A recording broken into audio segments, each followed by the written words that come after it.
vrijeme, pa danas je taj dan. Cure, opet spavaju, probudite se. Danas je zadnji dan, zar vi to ne razumijete? Ako danas ne uništimo zemlju, to znači da nam slijedi ogromna kazna. A da ne govorimo o micanju s pozicije i tko zna što još. Šta si se uspaničarila? Nije ko da nam slijedi kazna i pomicanje s pozicije i tko zna što još. Da li se čujemo? Test. Razglas je u redu. Možete započeti. Govore vam Vogonju i Vogonja iz Galaktičkog hipersvemirskog vijeća. Govoriš samo ti. Molim? Kažem, govoriš samo ti. Ja sam pored tebe. Govori vam Vogonju iz Galaktičkog hipersvemirskog vijeća za planiranje. Vogonja je do mene. Moramo izgraditi. Šta to znači? Da ja nisam do vas? Govorim vam Vogonju iz Galaktičkog hipersvemirskog vijeća za planiranje. Vogonja je do mene i naša tajnica. Moramo izgraditi hipersvemirski ekspresni put kroz vaš sunčev sustav i nažalost vaš planet je među onima predviđenima za rušenje. Proces će trajati manje od vaše 2 zemaljske minute. Hvala. Ljudi su u panici, potpuno užasnuti ovime što ste rekli. Nema smisla da se pravite toliko iznenađeni. Svi nacrti i nalazi za rušenje bili su objavljeni u lokalnom odjelu za planiranje 50 vaših zemaljskih godina na Alfi. Imali ste dovoljno vremena da uložite bilo kakvu službenu žalbu i bojim se da je puno prekasno da počnete stvarati probleme. Kažu da nikada nisu bili na Alfi. Kako to mislite? Nikad niste bili na Alfi. Za ime Bože, ljudska raso, pa to je samo 4 svjetlosne godine udaljeno, znate. Žao mi je, ali ako vam se ne da baviti lokalnim pitanjima, to je vaš problem.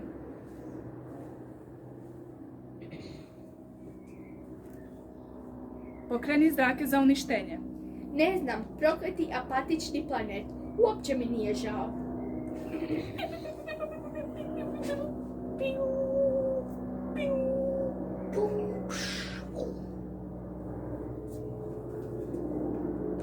Čula se užasna grozna tišina. Čula se užasna grozna buka. Čula se užasna grozna tišina.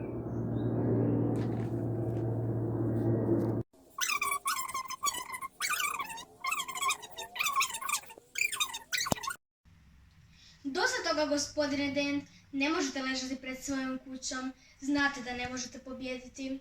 Ne možete u nedogled ležati pred buldožerima. Bojim se da ćete na kraju morati prihvatiti stvari.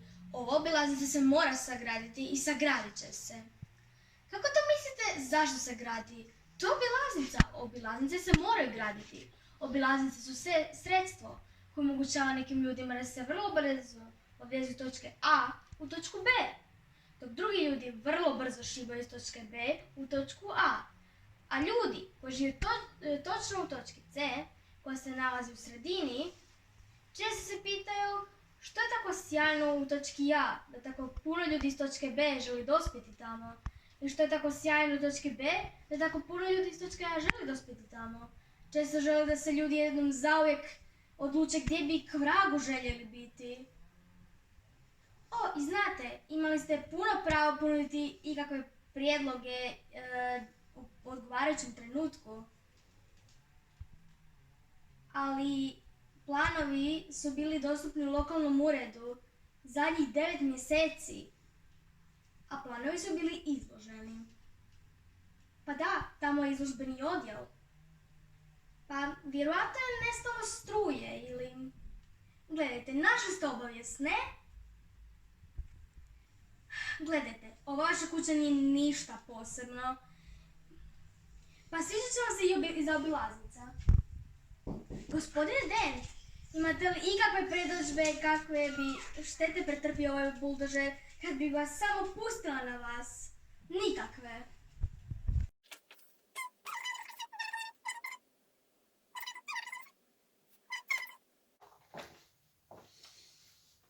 Hej, mislim da bi se trebali znati da se osjećam vrlo deprimirano.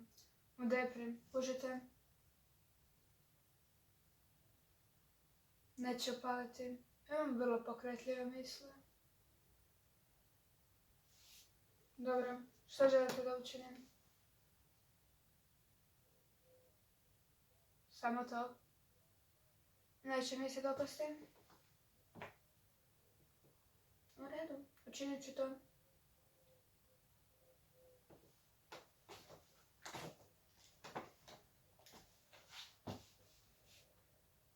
Nimalo vas ne deprimiram. Zar ne? Ne bih voljela povjerovati da vas deprimiram.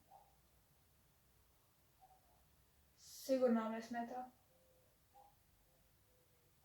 Život. Ne spominjem život.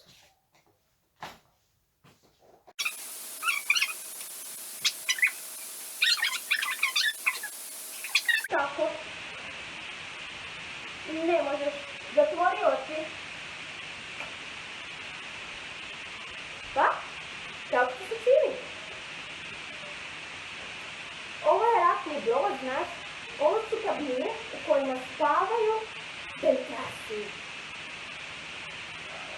Da, vogonci su oni koji upravljaju brodom. Ventrasi su oni koji su nas pustili unutra. Evo, uzmi ovo. Elektronska knjiga. Vodič kroz galaksiju za autostopere. Govori ti sve što treba znati o bilo čemu. To je posao. Pokaži ti kako radi. Klikneš ovaj gumb i ekran zasvijetli. I sada tebe zanimaju vogonci, pa upišemo vo-gon-ci. I evo ih.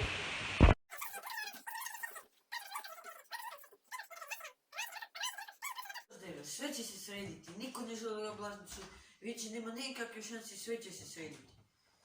Probat ćemo pa ćemo vidjeti ko će prvi zahrđati. Moju kuću niko neće srušiti. Prvi put za to čujem, zašto se gradi? U odgovarajućem trenutku, prvi put sam za to čuo kada je radnik jučer došao meni. Pitao sam ga da li je došao opet i prozori. Rekao je da ne, nego da mi je došao sruš kuću. Ali jasno, nije mi to odmah rekao, a ne.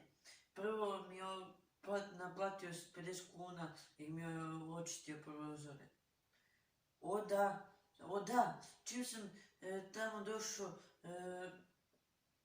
sam tamo čim sam za to doznao jučer popodne, a planovi su bili izloženi. Na kraju sam morao sići u podrum da ih nađem. Džepnom lampom iz stubišta.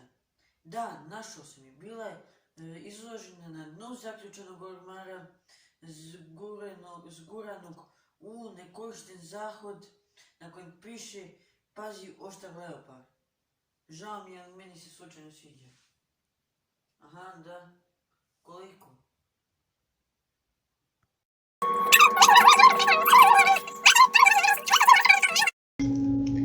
Taj planet ima ili bolje imao je problem koji se sastoji u ovom. Većina ljudi na njemu bila je uglavnom nesretna.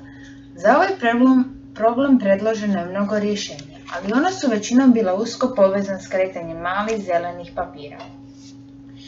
Što je čudno, jer mali zeleni komadići papira uopće nisu bili nesretni. Iako je problem ostao, puno ljudi je bilo zlobno i većina ih je bila jadna, čak i oni koji su imali digitalne satove. Mnogo ljudi bivalo je sve više uvjeren da su svi debelo pogriješili kad su uopće sišli s drveća, a neki su tvrdili da je čak i drveće bilo krivi potez i da nitko ne trebao izaći iz oceana.